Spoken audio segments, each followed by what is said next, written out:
Hello, it's Jim Hutchens for the Jerusalem Connection Spot Report for this week. I'm just finishing up a week of study here, of lectures. I was here at the invitation at the host organization of Shur Hatadin, which is the Israel Law Center, and they provided some spectacular, really remarkable series of lectures, briefings from the Israel Defense Force, the Israel Air Force, the Mossad Hadin, or the Mossad, and the various members of Knesset. Our last lecture and briefing was by a Brigadier General in the Prime Minister's office, and some of this is off the record. I'll be sharing with it. I've got many notes to share with you over the weeks and months ahead from this. But I guess what I'm taking away from this is the general feeling among the Israelis and those who have assessed the threat that they face and what they can do about it, what they expect to do about it. The feeling that I sense is while they'll hope for a political solution, that realistically there is no diplomatic or political solution.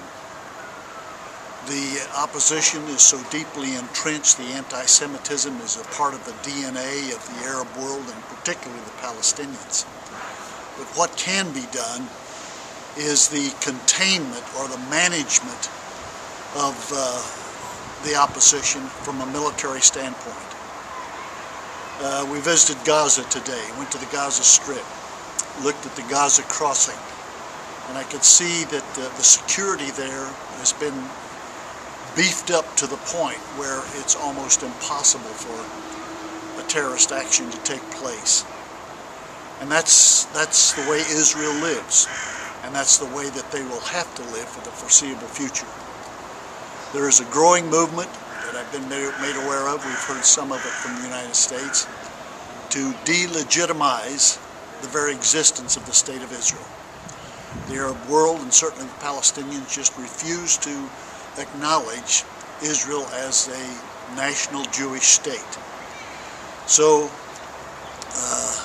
it can be contained and it can be maintained, but it'll have to have a military presence, and always the military option is on the table.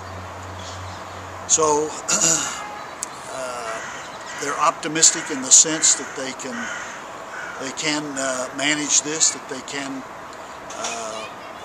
take care of the threat that they face, whether it's in Iran and they see that as a major threat, or whether this continued effort on the part of the Palestinians to delegitimize their very existence.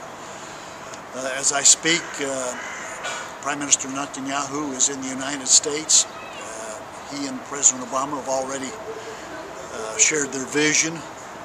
President Obama has said that there should be a return to the 1967 borders for any negotiations. Prime Minister Netanyahu says that won't happen. That can't happen. It leaves them in a defenseless position. And one has only to see the terrain here and the geography here to know that's not a feasible alternative. So we continue to pray for the peace of Jerusalem. And once again, I remind you that as we pray for that, we're actually praying for the Messiah to come, because only then will peace come. There's no political, there's no diplomatic solution. There is a military containment and a management of the forces that oppose them that can be continued. But we need to pray for the peace of Jerusalem, and that God in His grace would speed up whatever events must take place before He comes.